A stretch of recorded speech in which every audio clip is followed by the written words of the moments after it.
बिस्मिल्लाहिर्रहमानिर्रहीम। अस्सलाम वालेकुम। मैं उम्मीद करती हूँ आप तमाम लोग खैर आफियत से होंगे। आज का जो हमारा टॉपिक है जिस पर हम बात करने जा रहे हैं वो है एप्लीकेशन ऑफ एबीए। हमारी एबीए की टेक्निक जो है डिफरेंट वैरायटी ऑफ सेटिंग्स में यूज़ होती है। हमारी क्लासरूम सेटिंग्स में यूज़ होती है हमारे डेवलपमेंटल डिसऑर्डर्स को ट्रीट करने के लिए, ऑटिज़म को ट्रीट करने के लिए, और paediatric feeding therapy. Paediatric feeding disorder basically वो डिसऑर्डर है जब बच्चा कोई भी किसी भी किस्म का फूड खाने से इनकार कर देता है, स्पेशली छोटा बच्चा।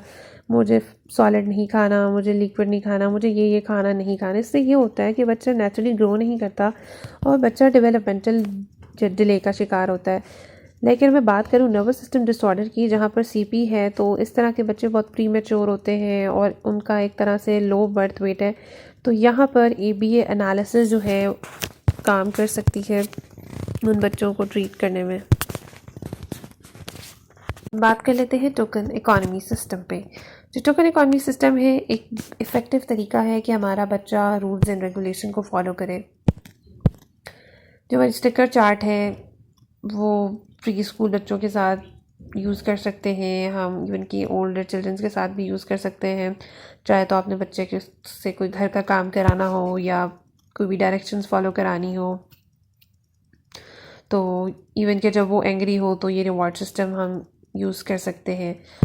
ये एक इफ़ेक्टिव, एक तरह से एक डिसिप्लिन टूल है। हम टोकन इकॉनमी सिस्टम को क्रिएट कर सकते हैं। समटाइम ऐसा होता है कि हमारे जो पेरेंट्स होते हैं कॉम्प्लिकेटेड सिस्टम क्रिएट कर देते हैं जो कि बच्चे के लिए समझना बड़ा मुश्किल हो जाता है और पेरेंट्स के लिए मैनेज करना भी बड़ा मुश्किल हो जाता है। तो हमें ये बात मद्देनज़र रखनी चाहिए कि पेरेंट्स को जो हमारी टोकन इकॉनमी सिस्टम है तो उसको सिंप्लीफाई कर देना चाहिए ताकि एक तरह से बच्चा भी मोटिवेटेड रहे और बच्चे को समझने में भी आसानी हो। अब हम बात करते हैं एबीए की टेक्निक क्लासरूम में कैसे यूज़ होती है। एबीए की टेक्निक क्लासरूम में ऐसे यूज़ हो सकती है कि जो भी हमने बच्चों को सिखाना है, लेसन के जितने भी कंपोनेंट्स हैं, हम उन्हें स्मॉलर चंक्स में डिवाइड करें, एक सिस्टमेटिक प्लान तैयार करें कि हमने बच्चे को 1 बाय 1 ये चीज़ सिखानी है ताकि वो चीज़ बच्चे के माइंड में ज़्यादा देर तक एक तरह से वो प्रिवेल करें। अब हम बात कर लेते हैं कि हम टोकन इकॉनमी सिस्टम को क्रिएट कर सकते हैं। जितने भी हमारे डे डाउन के टास्क हैं उनको स्मॉलर चंक्स में डिवाइड कर लें कि हम बच्चे ने जो भी गोल जिस वक्त अचीव किया है, इवन कि अगर वो मॉर्निंग में है तो हम उसको मॉर्निंग में रिवॉर्ड दे दें, अगर वो आफ्टरनून में उसको आफ्टरनून में रिवॉर्ड दे दें, अगर वो इवनिंग में है तो उसको इवनिंग में रिवॉर्ड दे दें। अगर बच्चा पूरा दिन इंतज़ार करते रहेगा कि मैंने एक काम किया मुझे शाम को ही इसका रिवॉर्ड मिलेगा, तो इससे बच्चा ना एक तरह से इंटरेस्ट लूज़ कर जाएगा। फिर हम एक काम ये भी कर सकते हैं कि एक बिहेवियर पिक करें जो कि बच्चा ऑलरेडी उसको बहुत बेहतरीन तरीके से कर रहा है, और एक वो बिहेवियर जिसमें थोड़ी सी बच्चे को इम्प्रूवमेंट की ज़रूरत है, और एक वो बिहेवियर जो कि थोड़ा सा चैलेंजिंग है।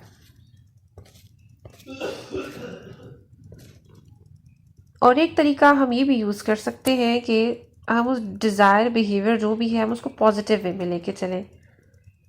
अगर बच्चे ने किसी को हिट कर दिया है, अपनी बहन को हिट किया है, ये ना कहें कि डोंट हिट योर सिस्टर।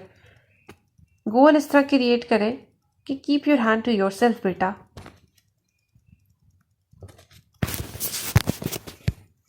बच्चा जब भी कोई अच्छा काम करे आपने उसको रीइंफोर्स कर देना है टोकन के साथ। बात कर लेते हैं फंक्शन एनालिसिस की। एबीसी मॉडल एक एंटीसीडेंट कि कौन से फैक्टर ने बिहेवियर को प्रोसीड किया, पीपल है, प्लेस है, कौन कौन सी एक्टिविटीज़ हुई बिहेवियर में। हम बिहेवियर को कैसे डिस्क्राइब कर सकते हैं, कितनी उसकी इंटेंसिटी थी, कितनी उसकी ड्यूरेशन थी, कितनी उसकी फ्रिक्वेंसी थी, कॉन्सिक्वेंसेस में हुआ क्या, लोगों ने किस तरह रिएक्ट किया, what did the person avoid. For example मैं बात करूं कि एक एंटीसीडेंट है, टीचर ने अनाउंस किया है बच्चे के लिए कि it's time for reading. Behaviour ये था कि टेल इनअप्रोप्रिएट जोक। कॉन्सिक्वेंस ये आया कि क्लास डिस्टर्ब हुई, बच्चों ने हंसना शुरू कर दिया। पॉसिबल फंक्शन क्या हुआ, एस्केप अटेंशन होगी। अब एक एंटीसीडेंट में एक और डिस्कस करूँ कि टीचर ने फलाने बच्चे को कहा बेटा आपने सबसे पहले पढ़ना है। बिहेवियर ये हुआ, बच्चे ने बुक फेंक दी। कॉन्सिक्वेंस ये हुआ, टीचर ने बच्चे को प्रिंसिपल के पास ले गई। पॉसिबल फंक्शन क्या हो गया? एस्केप हो गया। मैं अब एक और बताती हूँ। टीचर ने बच्चे को कहा कि बेटा अपने काम पे तवज्जो दे। बच्चा एक तरह से नीचे झुक गया कि टीचर मुझे देख ना सके कि मैं कर क्या रहा हूँ। कॉन्सिक्वेंस ये हुआ कि उसने कोई इंस्ट्रक्शन फॉलो नहीं की। पॉसिबल फंक्शन ये हुआ, एस्केप हो गया। एक और एंटीसीडेंट मैं आपसे डिस्कस करती हूँ। टीचर ने इंस्ट्रक्ट किया क्लास को कि हमने ग्रुप में रीड करना है, ठीक है। बिहेवियर ये हुआ, वो बच्चा जो है उसने जो है ना अपना सर जो है डेस्क पे रख लिया है। कॉन्सिक्वेंस ये हुआ कि उसने ग्रुप को ज्वाइन नहीं किया। पॉसिबल फंक्शन एक तरह से एस्केप हो गया। एक और एंटीसीडेंट, टीचर ने बच्चे को कहा कि बेटा आप भी इस जो बच्चे पढ़ रहे हैं रीडिंग ग्रुप में, आप भी इनका साथ दें। बिहेवियर ये हो गया कि बच्चे ने अपनी बुक बंद कर दी, ठीक है। पॉसिबल फंक्शन क्या हो गया? इसका एक एस्केप। अब बिहेवियरल डायग्नोसिस में हम ये दे सकते हैं कि जो हमारा थेरेपिस्ट है वो प्रॉब्लम को डायग्नोस करे, क्या उसकी एंटीसीडेंट है, क्या उसकी कॉन्सिक्वेंस है, कोई मेडिकल या कोई भी न्यूट्रिशनल वेरिएबल है तो प्रॉब्लम कॉज कर रहा है। जैसे कि हमने पहले अपने पेडियाट्रिक फीडिंग में पढ़ा था, ठीक है। और फिर हम उसी की बुनियाद पे हम जो है एक ट्रीटमेंट प्लान तैयार करें। नेक्स्ट जो है वो है self stimulating behaviour. Basically refer करता है एक रेपिटेटिव बॉडी मूवमेंट है या रेपिटेटिव किसी भी मूवमेंट है किसी भी ऑब्जेक्ट की जो कि आपके हाथ में उसको बार बार हिला रहे हो, ठीक है।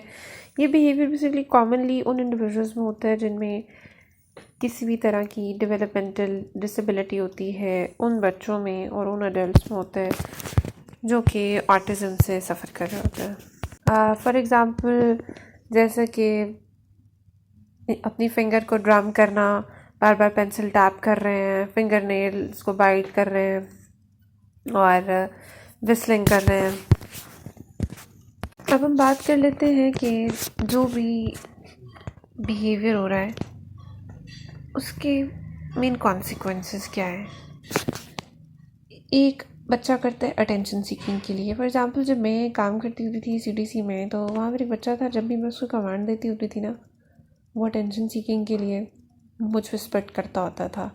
बाद में मैं समझ आ गई होती थी क्योंकि वो एक तरह से ना बहुत ज़्यादा एग्रेसिवली बिहेव करता था और वो आपके मुंह पे स्पेक्ट करता होता था वो बच्चा। वो भी समझ आ गई थी कि मैं इसी में अपना टाइम वेस्ट करता रहूँगा और मैं स्पेक्ट करता रहूँगा, मैम मुझे स्टॉप करेगी तो पूरा टाइम इसी में गुजर जाएगा। वो बच्चा जो था ना अटेंशन सीकिंग के लिए करता होता था ये काम। अच्छा मैं आपको इसकी एग्ज़ाम्पल देती हूँ। जैसा कि कोई भी अल्टरनेट बिहेवियर है जो कि सेम नीड वो पूरी करे। फॉर एग्ज़ाम्पल हैंड फ्लैपिंग को हम रिप्लेस कर सकते हैं, बच्चे के हाथ में स्ट्रेस बॉल दे दें, वो स्क्वीज़ करना स्टार्ट कर दें, या फिर किसी भी हम फाइन मोटर एक्टिविटी से हम उसको रिप्लेस कर सकते हैं। अगर आप उस वक्त बच्चे ने जब भी आप पे स्पेक्ट किया, अगर आप उसको अटेंशन देंगे ना बच्चे को पता चल जाएगा उसने मज़ीद आप पे स्पेक्ट करना है। आपने उसके बिहेवियर को इग्नोर करना है और जो भी आप एक्टिविटी उसको करा रहे हैं, जो भी आप उसको कमांड दे रहे हैं, आप उसको कराते जाएं। ऑटोमेटिकली उस बच्चे को समझ आ जाएगी कि मुझे अटेंशन नहीं मिल रही, तो ऑटोमेटिकली उसकी जो है ना स्पेक्टिंग एक तरह से स्टॉप हो जाएगी।